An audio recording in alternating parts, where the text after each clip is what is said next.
Hey guys, welcome aboard. My name is Deepta और आज हम डिस्कस करने वाले हैं कि कैबिन क्रू या फ़्लाइट अटेंडेंट बनने के क्या क्या डिसएडवांटेजेस या फिर कॉन्स होते हैं।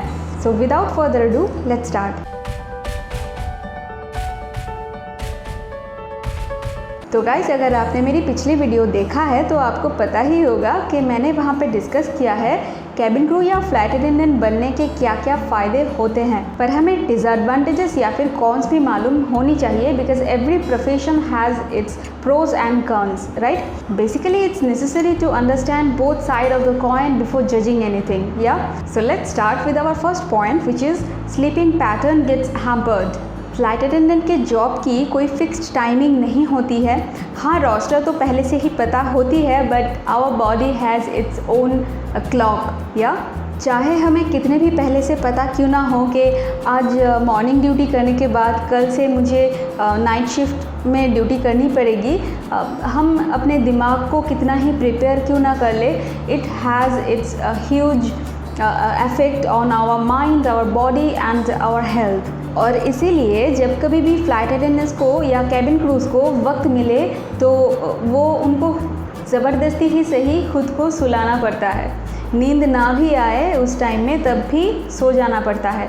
अब ये मत सोचो कि ज़बरदस्ती कैसे सो जाते हैं वो। वेल, प्रेस्क्राइब्ड मेडिसिन होते हैं and it's a whole other story and it has its own disadvantages as well. That's a whole other topic to discuss about. And also suppose आज किसी क्रू की ऑफ डे है पर फिर भी company उस क्रू को इमरजेंसी के लिए ड्यूटी में बुला सकते हैं। ऑफ कोर्स ये हर एक एयरलाइन के साथ या हर रोज़ की बात नहीं है, but it's also a fact. So I cannot emphasize enough on the fact that sleeping pattern hamper होने के लिए हेल्थ में कितना ज़्यादा इफ़ेक्ट होती है। So number 2 is at times crews may feel a bit of lonely. या हमें बहुत सारे नए जगह घूमने मिलते हैं, बहुत सारे नए दोस्त मिलते हैं, बहुत सारे लोगों से मिलते हैं हम on a daily basis, पर that doesn't fill the gap of a close one. Right. So at times कभी कभार ऐसा लगता है कि आज ये नया कुछ एक्सपीरियंस हम कर रहे हैं तो कोई अपना हमारे साथ अगर हो जिसके साथ हम ये एक्सपीरियंस शेयर कर सकते हैं, so that kind of feeling is something a crew needs to get accustomed to. Yeah one more thing that I have mentioned in my earlier videos as well कि आप चाहे कितने भी फ्रेंड्स बना लो, कितने भी कलीग्स के साथ आप फ्रेंडली हो लो, हर रोज़ क्रूज़ के जो बैच है, जो ग्रुप है, वो चेंज होते रहते हैं। तो आज आप जिन लोगों के साथ फ्लाई कर रहे हो शायद अपने बाकी के सर्विस स्पैन में आप दोबारा उनसे कभी मिलो ही ना, unless they are your apartment partners. Always new and unknown people will surround you. So yeah, it gets lonely at times. So number 3 and a very crucial to freshers, if I may say, is homesickness. Like cabin crews mostly एक city से दूसरे city तक fly करते रहते हैं and unless you are working from your home town which is not a very common scenario, आप usually दूसरे city में ही आपकी शायद बेस हो और बहुत ही मुश्किल हो जाती है फिर दूसरे सिटी से अपने होम टाउन में आना जाना, द ट्रैवलिंग। सपोज़ आपको 2 दिन की छुट्टी मिली है और इन एडवांस आपने अभी प्लान कर रखा है कि ये फ़्लाइट ख़त्म करने के बाद मैं सीधा जाऊंगी अपने होम टाउन में, फिर वहाँ से घर, वहीं पे रहना है और फिर ड्यूटी के दिन मैं ज्वाइन करूँगी। Well, at the start of your career you might do so out of the energy you will have, the enthusiasm you will have, but then you will start to reconsider it because the job role is really very demanding and फिर आप सोचोगे कि एक ही दिन में आना जाना, चलो थोड़ा रेस्ट ही कर लेती हूँ, इससे बेहतर है। So my 4th point is social life. Forget about your social life with your close friends back in your hometown. फ़िलहाल अभी जो अवेलेबल है आपके साथ, चाहे वो आपके कलीग हो, आपके रूममेट हो, they are your best friends. Of course, unless you are working from your hometown and your friends are also free at the same time you are, which is very unlikely to happen in most cases. Mostly क्या होता है कि suppose आज एक crew की छुट्टी है, पर उस दिन शायद उनके जो फ्रेंड्स हैं या फैमिली मेम्बर्स हैं वो किसी काम में बिज़ी हो जाते हैं या फिर उनकी छुट्टी नहीं होती है। सपोज़ आपकी शायद वीकडे में छुट्टी आपको मिले और आपके फ्रेंड्स की या क्लोज वंस की सैटरडे संडे ऑफ हो।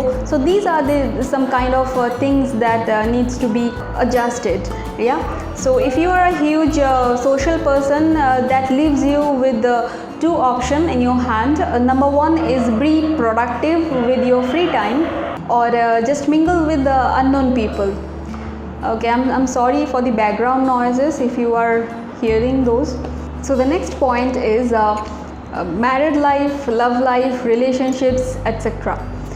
वैसे तो ये एक कहावत सी बन चुकी है कि एयर हॉस्टेसेस या कैबिन क्रूज़ ऑलवेज़ एयरलाइन के लोगों से ही शादी करते हैं, या फिर it's good for them to be in a relationship और have a spouse within the industry itself, because personally in my opinion cabin crews की या एयर हॉस्टेसेस की जो लाइफस्टाइल होती हैं, it asks for so much understanding and adjustment in their relationship, their personal life. क्योंकि suppose जब आपके spouse को या आपके पार्टनर को आपकी अटेंशन की ज़रूरत है या फिर कोई इमरजेंसी आ गई है, तो शायद उस वक्त आप अवेलेबल भी ना हो, आप ड्यूटी में हो, किसी दूसरे सिटी में हो या फिर इवन आउट ऑफ कंट्री हो. Only a person who belongs from this aviation industry will understand your life style and your activities and your behaviour, right. तो क्योंकि वो एक दूसरे के लाइफस्टाइल या कल्चर को समझते हैं अच्छे से, it will be somewhat realistic या फिर should I say easier for them to be in a relationship या फिर to maintain such relationships. Although this doesn't prove कि इंडस्ट्री के बाहर किसी से रिश्ता नहीं जुड़ा जा सकता. All I'm saying is that it requires utmost understanding and adjustment to handle this kind of demanding lifestyle of a cabin crew. So number 6 is leave या फिर छुट्टी. वेल ऐसा नहीं कि क्रूज़ को छुट्टी नहीं मिलती है, क्यों नहीं मिलेंगे भाई, मिलते हैं छुट्टी. But the thing is those are not fixed. जैसे कि नॉर्मल डे जॉब में होती है कि सैटरडे संडे ऑफ है हर हफ्ते, वैसा नहीं है. कभी कभार ऐसा भी हो सकता है कि कंटिन्यूअस 2 हफ्ते कोई क्रू काम कर रहा है या कर रही है, फिर उसके बाद नेक्स्ट वीक उसका ऑफ है, ऐसा भी हो सकता है. या तो this is something that you need to consider or think about if you are interested in being in the aviation industry. And also completely forget about leave during festive season because as we all know festive season के दौरान ही airlines की business peak पे होती है and of course तब उनको cruise की भी ज़्यादा ज़रूरत होगी, right.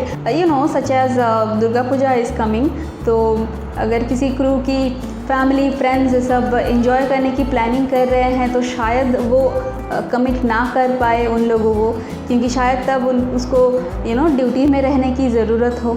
So yeah this is another con of being a cabin crew. So next is stress.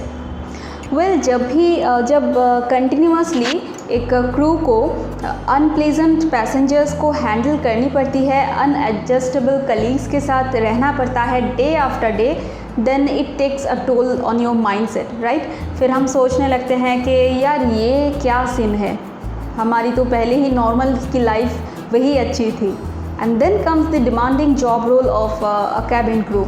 आपको पर्सनल लाइफ में कितनी भी दुख दर्द क्यों ना हो, कोई भी आपको कुछ भी प्रॉब्लम, कोई भी इशू क्यों ना हो, you have to put up with a smiling face and provide the best safety and hospitality service that you can to the passengers. No amount of excuse or reasons can wrap your sloppy performance, if I may say so. So number 8 is respect. Well ये point explain करने में ही मुझे embarrass feel हो रही है, क्योंकि you know just the fact that this point is in my list is itself a shame, because लोग समझते नहीं है कि एक फ़्लाइट अटेंडेंट की या एयर हॉस्टेस की एक्चुअल में जॉब रोल क्या है, वो क्या करते हैं. They don't give them the respect that they actually deserve. You know as a point passengers point of view मैं ये कहना चाहूँगी कि कैबिन क्रूज़ की जो जॉब है वो आपको फूड सर्व करना, बेवरेजेस सर्व करना नहीं है. That's a secondary thing that they do, the hospitality part, but their primary and main job role is your safety. Passenger की सेफ्टी ही कैबिन क्रूज़ की प्राइमरी जॉब रोल है. गॉड फॉरबिड अगर ऐसी कोई सिचुएशन आ जाए जहाँ पे कैबिन क्रूज़ को अपनी सेफ्टी से रिलेटेड जो नॉलेज है वो शो करने की ज़रूरत पड़ जाए, तब आप लोगों को शायद पता चलेगा कि जो लड़का या जो लड़की आपको अभी तक खाना सर्व कर रही थी या कर रहा था वही एक्चुअल में आपकी लाइफ सेवर है. वेल कैबिन क्रूज़ को भी ये बात पता है, पर वो बैकफायर या प्रोटेस्ट नहीं कर सकते. like they handle those disrespect from the passengers with utmost dignity and professionalism. So please understand this fact as a passenger. Well, number 9 and my last point is the short span of this glamorous lifestyle. वैसे तो कोई specific age limit mention नहीं किया होता है. As they say till you are fit to fly you are an eligible candidate. जैसे कि अब गवर्नमेंट जॉब में हम कहते हैं ना कि 60 साल के बाद रिटायरमेंट है, वैसी कोई एज लिमिट यहाँ पे मेंशन नहीं होती है. बट ऑफ कोर्स अगर आप अर्ली स्टार्ट करते हो, अगर बहुत ही कम एज से which you are eligible from 18 years in domestic flight and 21 in international, तो there's a chance that आप 10 से 15 साल तो फ्लाई कर ही लोगे. फ्रेंकली स्पीकिंग कंटिन्यूसली फ्लाई करते रहना हमारे हेल्थ पे बहुत ही ज़्यादा नेगेटिव इफ़ेक्ट करते हैं. I am not talking as a passenger, as a crew member जिनकी बैक टू बैक फ़्लाइट भी रहती है कभी कभार. That leaves a huge impact in our body, our mind, our physical strength. तो yeah it's really very unhealthy. But as I said, अगर आप early age से स्टार्ट करते हो अपना career, then 10 to 15 years roughly you can fly, and also that depends on your health status and your performance. But trust me when I say so, this number is pretty low comparing to other industries. So guys, these are some cons of becoming a cabin crew in my opinion. इस video की intention कतई किसी candidate को demotivate करने की नहीं है. It's a educational and informative video.